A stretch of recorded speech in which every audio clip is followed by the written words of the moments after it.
SP એજ્યુકેશનમાં આપનું સ્વાગત છે. આપણે સ્વાધ્યાય પૂગ્યા હતા 13.2 બહુલક. શેના? તો કે બહુલક. બહુલક છે એના દાખલા નંબર 1, 2 અને 3 એ આપણે ગણી લીધા છે. હવે આપણે દાખલા નંબર 4થી શરૂઆત કરવાની છે.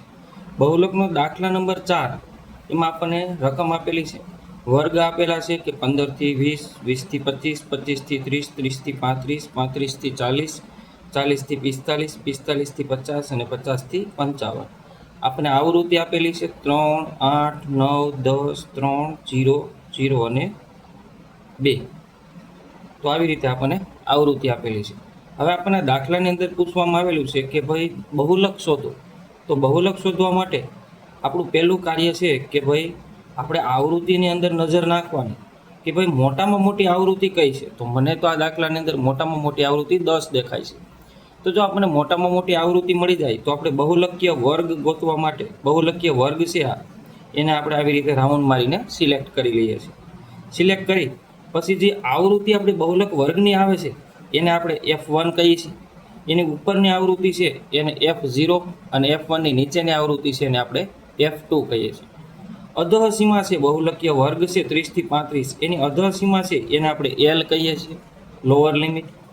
અને H એટલે ઉર્ધ્વ સીમામાંથી અધઃસીમા બાદ કરવાની, એટલે કે 35માંથી 30 બાદ કરી તો H બરાબર આપણને મળે છે 5.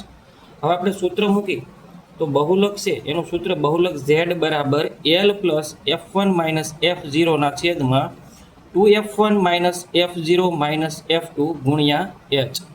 હવે આપણે કિંમત મૂકી તો L બરાબર આપણને અહીંયા મળે છે 30. L બરાબર કેટલા મળે? 30. F1 કેટલા છે? 10, F0 9 છે, F2 3 છે અને H 5 છે. તો સૂત્રની અંદર બધી જ કિંમતો મૂકી તો કે L બરાબર 30 પ્લસ F1 એટલે 10, F0 એટલે 9, H છે H બરાબર 5 છે અને નીચે જોઈએ તો 2F1 એટલે કે 2 ગુણ્યા F1 2 ગુણ્યા 10 માઇનસ F0 એટલે 9 અને F2 એટલે 3. તો હવે આપણે કેલ્ક્યુલેશન કરવાની છે. 30 ના 30 પ્લસના પ્લસ 10માંથી 9 જાય તો 1 અને ગુણ્યા 5, 1 ગુણ્યા 5, 2 ગુણ્યા 10 એટલે 20 અને 9 -9 -3 એટલે -12. તો 20માંથી -12 જાય તો 20માંથી 12 જાય તો 8, તો 20 -12.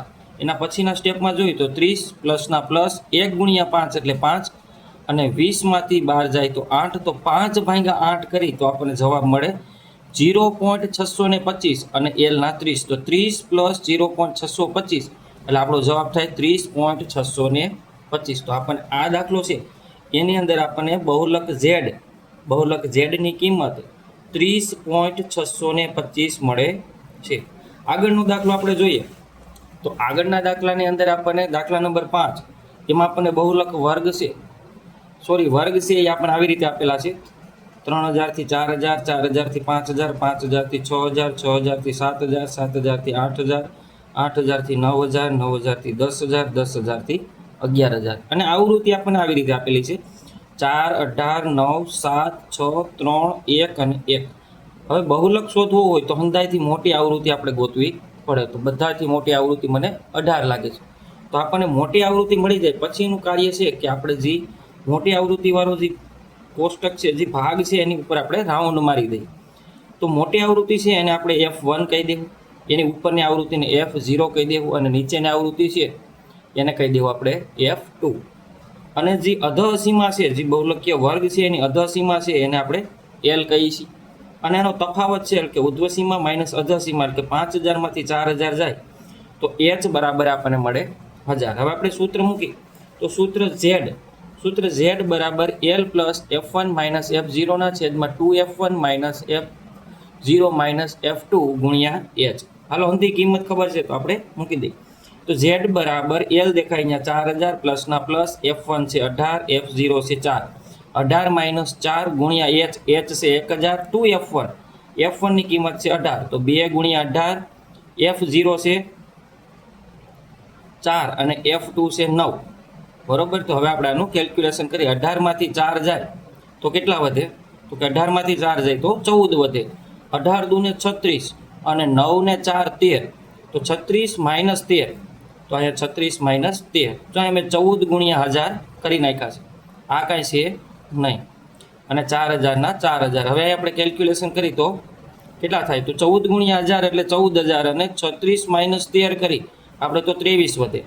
તો 14000 ભાગ્યા 23 કરીએ આપણે તો આપણને કિંમત મળે 608.695 અને 4000ના 4000. આ બેનો સરવાળો કરી તો 4608.695 કિંમત આપણને મળે. તો આ દાખલો છે એનું બહુલકીય વર્ગ આપણને મળે છે 4608.695. એના પછી એનો લાસ્ટ દાખલો એટલે કે બહુલક છે એનું સ્વાધ્યાય 13.2. 13.2 નો લાસ્ટ એટલે કે છઠ્ઠો દાખલો. તો આપણે છઠ્ઠો દાખલો જોઈએ કે આપણને એમાં શું કહેવામાં આવ્યું છે. તો છઠ્ઠા દાખલાની અંદર આપણને આવી રીતે વર્ગ આપેલા છે 0 થી 10, 10 થી 20, 20 થી 30, 30 થી 40, 40 થી 50, 50 થી 60, 60 થી 70, 70 થી 80. આવૃત્તિ આપણને આપેલી છે 7, 14, 13, 12, 20, 11, 15 અને 8. હવે મોટામાં મોટી આવૃત્તિ આપણે શોધી તો આપણને મોટામાં મોટી આવૃત્તિ આમાં 20 દેખાય છે. તો જે મોટામાં મોટી આવૃત્તિ છે એની પરથી આપણે આવી રીતે રાઉન્ડ મારીએ તો અહીંયા જે 20 દેખાય છે 20 છે એને F1 કહી દેવું. એની ઉપરની કિંમત છે એને F0 અને નીચેની કિંમત છે એને F2 આવૃત્તિમાંથી. અને અહીંયા 40 છે એને L કહી દઈએ. અધ્વસીમાં 40 છે, ઉધ્વસીમાં 50 છે. તો 50 માઇનસ 40 એટલે 10. તો H બરાબર આપણને કેટલા મળે છે? 10. તો આપણે સૂત્રમાં કિંમત મૂકી તો બહુલક Z બરાબર આપણને શું મળે છે? સૂત્ર છે આપણું તો કે Z બરાબર L plus F1 minus F0 ના છેદમાં 2F1 minus F0 minus F2 ગુણ્યા H. હવે L બરાબર કેટલા મળે છે આપણને? તો કે L બરાબર આપણી પાસે છે 40.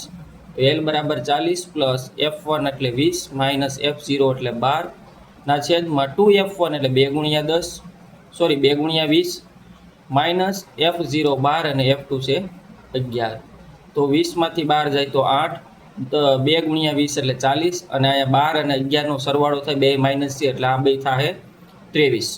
તો જોઈએ હવે તો અહીંયા 8 વધે છે ઉપરના 10 એટલે 8 ગુણ્યા 10. અહીંયા 40 40 માંથી 23 બાદ થાય. તો આગળ જોઈએ 40 ના 40 પ્લસના પ્લસ 8 ગુણ્યા 10 એટલે 80 અને 40 માંથી 23 જાય તો 17 વધે. તો 80 ભાગ્યા 17. તો 40 ના 40 પ્લસના પ્લસ 80 ભાગ્યા 17 કરે એટલે 4.7 મળે આપણને. આ બંનેનો આપણે સરવાળો કરી તો જવાબ મળે 44.7. તો જો આપણે આ બહુલક છે બહુલકનું જે ભાગ હતો આપણે 13.2 એ પૂરો કરે. હવે આના પછીના જે દાખલા છે એ મધ્યસ્થના દાખલા આવશે. પરીક્ષામાં બહુલકના એકદમ સરળ અને ઇઝી દાખલા છે એ વધારે પૂછાય છે. પછી મધ્યસ્થના દાખલા પણ પૂછાય છે. તો તમારે આંકડાશાસ્ત્રની અંદર ખાસ આ ચેપ્ટર છે એને વ્યવસ્થિત કરી લેવું. કારણ કે આ ચેપ્ટર છે એનું વેઇટેજ બહુ ઝાઝું છે, 14 માર્કનું છે.